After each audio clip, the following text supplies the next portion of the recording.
हम लोग बात कर रहे हैं मद्रास हाई कोर्ट के एक रीसेंट जजमेंट की, जिसकी मीडिया ने कोई चर्चा नहीं करी, जिसकी देश में चर्चा नहीं हुई, जिसके विषय में किसी ने सोचने की कोशिश नहीं करी। मैं समझता हूं ये जजमेंट देश में आंख खोलने वाला है कि मंदिरों की कुदशा ये वो नहीं है कि जस्टिस स्वामीनाथन ने दिया हो, ये एक लेटेस्ट है और ऐसा उत्कृष्ट इलस्ट्रेशन देश में मिलता नहीं है कि क्या राज्य सरकार किसी भी मंदिर की जमीन को लीगल करके उसका ऑक्शन कर सकती है, उसकी नीलामी कर सकती है। 200 एकड़ जमीन मस्जिद के नाम और मस्जिद और मुसलमान जो रहते थे या जिन्होंने इंक्रोचमेंट करके रखा था, उनको आप सोचिए कि नीलाम कर दी। कैसे हो सकता है? ऑलरेडी मद्रास हाई कोर्ट के सामने एक केस है जिसमें मद्रास हाई कोर्ट ये पूछ चुका है कि 47,000 एकड़ जमीन मंदिरों की आखिर गई कहां। 47,000 एकड़ जमीन, 47,000 एकड़ जमीन का भी माजरा समझ लीजिए कि सरकार के पास जो Hindu religious and charitable endowment act के तहत जो रजिस्टर है, जिसकी उसके पास कॉपी है, जिसका उसके पास डेटा है, उस डेटा में पुराने डेटा और नए डेटा यानी कि आज इन दोनों में 47,000 एकड़ जमीन कम है। आखिर ये जमीनें गई कहां? क्या होता है? अब ये तो जमीन वो है जो इनक्रोच हो गई, सरकार ने अपने डेटा को संशोधित कर लिया और संशोधित करने के बाद उसने कहा कि भाई हमारे पास इतनी जमीन अब है जो हिंदू रिलीजियस एंडोमेंट एक्ट के तहत ये कमिश्नर के पास है या सरकार के उस डिपार्टमेंट के पास है। 47,000 एकड़ भूमि तो वो है जो कि उन्होंने अपने रजिस्टर से ही हटा ली।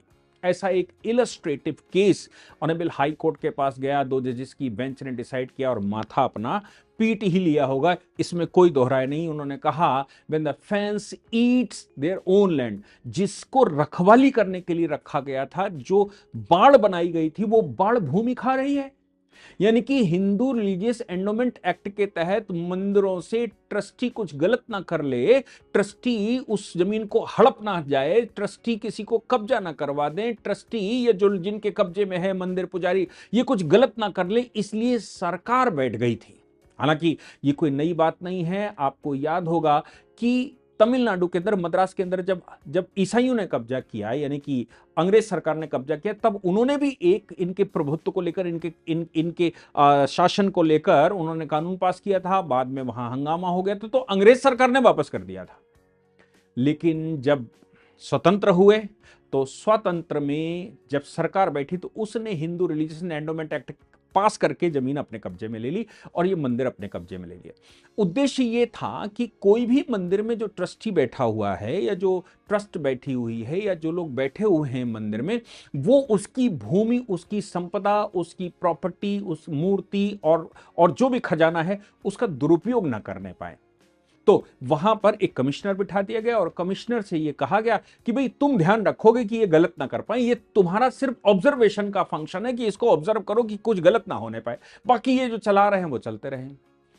बाद में तमिलनाडु में सरकारें बदली तो सरकारें, जब हिंदू विरोधी सरकारें बैठ गई तो उन्होंने एक नया काम कर दिया, ट्रस्टियों को रिप्लेस करना शुरू कर दिया, ट्रस्टियों को हटाना शुरू कर दिया। ट्रस्टियों को हटाकर ट्रस्टी को पहले विवादित किया कि इसने ये गलत किया है, इसने मंदिर का पैसा निकाल लिया, इसने आरती में पैसे कम डाले, इसने पैसे वैसे जो भी विवाद खड़ा किया और कहा कि इनके बीच में विवाद है।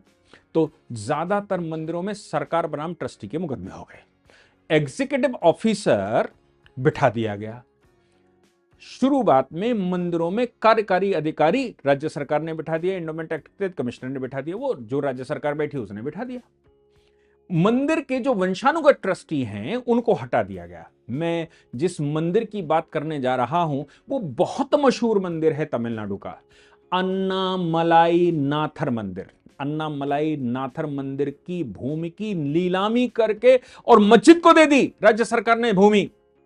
जब हाई कोर्ट में वो मामला गया, और मामला गया कैसे, आप सोचिए कि हाई कोर्ट ने, मतलब वो राज्य सरकार ने बिकवा दिया, बिकवाने का नीलामी हो गई, उनके नाम प्रॉपर्टी ट्रांसफर हो गई, मस्जिद बन रही थी, बन गई और बढ़िया, और बाकी लोगों जो वहां बैठे हुए थे, बिल्डर लॉबी बैठी हुई थे, वो सब वहां पर बैठ गए। एक सज्जन वहां, उन्होंने देखा कि भाई ये है, तो सज्जन केजी कृष्णन नाम के, मैं उनको सैल्यूट करता हूं और मैं कहता हूं कि देश में केजी कृष्णनों की इस समय जरूरत है। केजी कृष्णन ने रिकॉर्ड खंगाले और रिकॉर्ड खंगाल कर पता लगा कि भाई इस मंदिर के पास तो बहुत सारी जमीनें थी। ये जो मस्जिद बनी हुई है, ये जो और चीजें बनी हुई हैं, तमाम इस्लामिक स्ट्रक्चर बने हुए हैं, ईसाई स्ट्रक्चर बने हुए हैं, और जो बिल्डर ने, बिल्डिंग लॉबी ने बिल्डिंगें बना दी हैं, ये जमीन तो सरकारी रिकॉर्ड में 1890 में ये सरकार है, ये मंदिर है। आखिर ये मंदिर है तो जमीन इनके पास चली कैसे गई? उन्होंने हाई कोर्ट में रिट डाली। हाई कोर्ट में रिट डालकर उन्होंने कहा कि भाई ये जो मस्जिद बनी हुई है, ये जो है, ये जमीन तो मंदिर की है, अन्नामलाई मंदिर की है, और ये मंदिर की जमीन चली कैसे गई? तो सरकार आई, हिंदू रिलीजियस एंडोमेंट एक्ट के अधिकारी आए, उन्होंने कहा साहब कि ये नीलाम करी गई थी, बाकायदा नीलामी हुई थी, नीलामी प्रॉपर करी गई थी। क्या हुआ? सबसे पहले ये पता लगा कि ट्रस्टी को हटाया, ट्रस्टी को हटाकर ईओ बिठाया, ईओ बिठाकर जमीन का जो कैटेगरी है वो कैटेगरी बदल दी। जमीन की कैटेगरी पहले मंदिर भूमि होती थी, बाद में उसको बंजर भूमि या मंदिर के लिए अनुपयोगी भूमि, मंदिर भूमि तमिलनाडु में कहते हैं कोविल पोरम्बोक की जमीन, अब इसको हटाकर धार्मिक उपयोग की नहीं भूमि है, या जो बंजर भूमि है, या जो कुल मिलाकर मंदिर के उपयोग की भूमि नहीं है, खाली पड़ी हुई है, इस भूमि उसको दर्ज कर दिया गया। दर्ज करने के बाद एक हवाला दिया गया कि साहब मंदिर, अब ईओ बैठा हुआ है, अभी मंदिर ट्रस्टी चला रहा था तब ठीक ठाक चला रहा था, अब ईओ बैठ गया। ईओ ये कह रहा है, यानी कि एग्जीक्यूटिव ऑफिसर ये कह रहा है कि साहब मंदिर चलाने के लिए हमारे पास धन नहीं है, मंदिर की मेंटेनेंस हम नहीं कर सकते। ऐसी परिस्थिति में राज्य सरकार ने क्या किया कि जब उसकी रिपोर्ट आ गई तो रिपोर्ट लगाकर उस मंदिर की जमीन का ऑक्शन कर दिया। ये कहा कि भाई ये जमीन हम ऑक्शन करते हैं, बहुत पुराना नहीं, 2018 का मामला है, कि हम इसको ऑक्शन करते हैं, ये जमीन चूंकि मंदिर के लिए चाहिए इसलिए। अब उसके विज्ञापन भी सही से नहीं किए गए। राज्य सरकार ने क्या किया कि चुनिंदा बोलीदाताओं को बुलाया और ये कहा, देखिए मजे की बात है, नीलामी में कुछ खास स्थानीय प्रभावशाली व्यक्तियों और संस्थानों, जिसमें मस्जिद उल तकवा के प्रतिनिधि और कुछ बिल्डर शामिल थे, इनको बुला लिया और कहा कि भाई लगाओ बोली।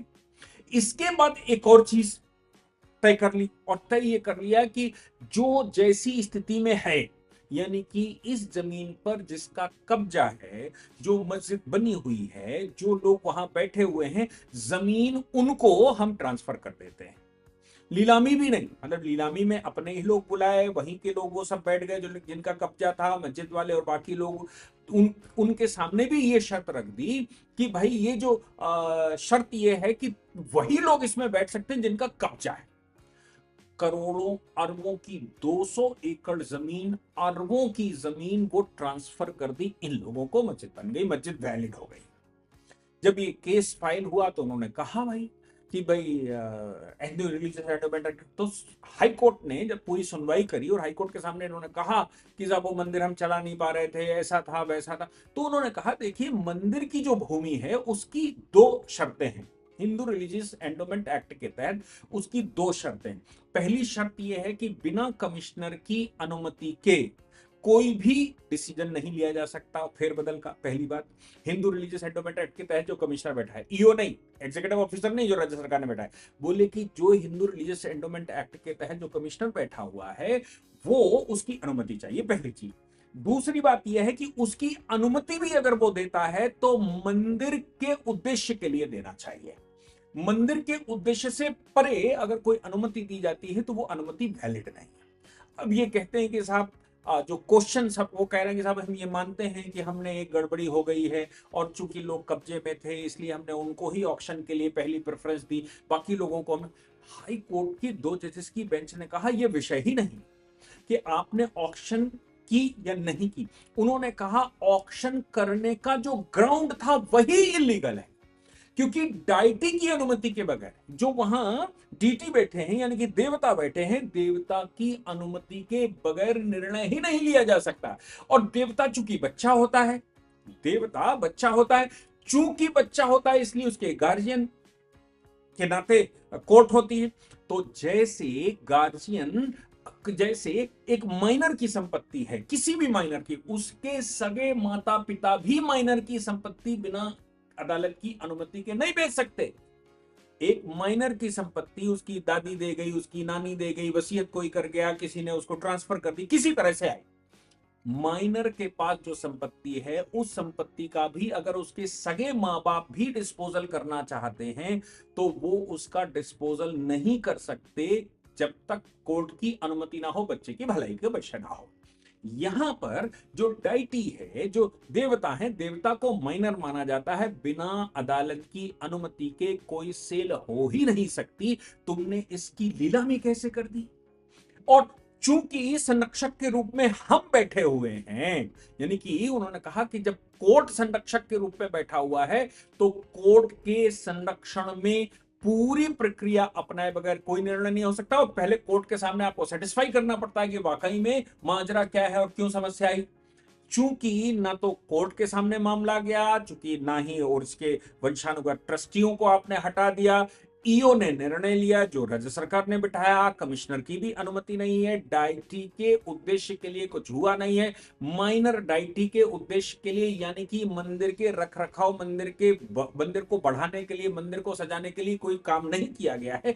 इसलिए नीलामी का उद्देश्य ही गलत है। केजी कृष्णन की याचिका पर पूरे सिंडिकेट का भंडाफोड़ हुआ। उन्होंने पूरे सिंडिकेट का भंडाफोड़ किया और ये कहा कि राज्य सरकार, ये जो 47,000 एकड़ जमीनें हैं जो गायब हैं, राज्य सरकार ने ऐसे करके खा गए, मुसलमानों को दे दिया है, वहां मस्जिदें बना दी गई हैं, वहां चर्च बना दिए गए हैं, वहां बिल्डर लॉबी बैठ गई है। नीलामी में किसने कितनी बोली लगाई, हाई कोर्ट ने कहा ये इंपॉर्टेंट है ही नहीं। कम दामों में बेचा तो तुमने कौड़ियों में। अगर तुमने बहुत ज्यादा पैसे भी लिए होते, जो उसके रेट हैं उससे भी ज्यादा पैसे लिए होते, तो भी ये ट्रांसफर वैलिड नहीं है, क्योंकि इससे हमें फर्क नहीं पड़ता कि कितने की बिकी। बात यह है कि जमीन देवता की थी और देवता की ही रहेगी। देवता की जमीन पर राज्य सरकार को अधिकार नहीं है। देवता की तिजोरी पर राज्य सरकार को अधिकार नहीं है। देवता के चढ़ावे पर हिंदू रिलीजियस एंडोमेंट एक्ट के तहत कमिश्नर को या राज्य सरकार को अधिकार नहीं है।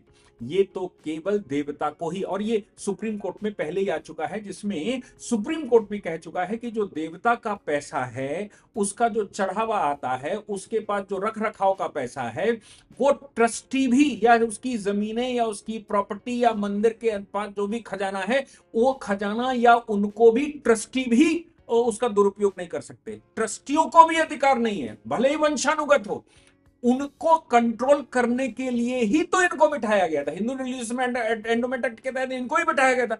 लेकिन अब ये दोनों मिलकर ट्रस्टी को अलग कर दिया, और ट्रस्टी जो जिससे ट्रस्टी से खतरा था, वही काम ये लोग कर रहे हैं। इसलिए इस मामले में ये पूरी सेल डीड निरस्त की जाती है, ये नीलामी निरस्त की जाती है, और इस पर इन्वेस्टिगेशन बिठाया जाता है कि आखिर देवता की जमीन के पीछे का ये जो खेल है वो सरकार ने कैसे खेला, कौन कौन इन्वॉल्व थे, कितने लोग इन्वॉल्व थे। आप सोच कर देखिए कि ऐसा जो केजी कृष्णन का मामला है, ऐसे तमिलनाडु में एक्टिविस्ट अगर ना हो तो तमिलनाडु के मंदिर खत्म कर दिए इन लोगों ने, हिंदुत्व को खत्म कर दिया इन लोगों ने, पूरा देश वहां चढ़ावा चढ़ाता। आप सोचो, अन्नामलाई के मंदिर में भी जो चढ़ावा चढ़ता, उसकी तो बात छोड़ दीजिए कि वो कहां गया। कह रहे हैं घाटा पड़ गया, पैसे नहीं है, पैसे नहीं है, इसलिए हम ये सब कुछ एक्टिविटी कर रहे हैं, इसलिए हम इसको बेच रहे हैं। और नीलामी करने को कोई मिला ही नहीं, केवल मस्जिद मिली, केवल चर्च मिले, केवल बिल्डर मिले, मुसलमानों के कब्जे मिले, मंदिर की जमीन को कैसे खेला गया। ये एक उत्कृष्ट इलस्ट्रेशन हमारे सामने है इस समय। मैं समझता हूं कि मद्रास हाईकोर्ट अगर ना होता तो फिर तमिलनाडु अब तक इन्होंने खत्म कर दिया होता।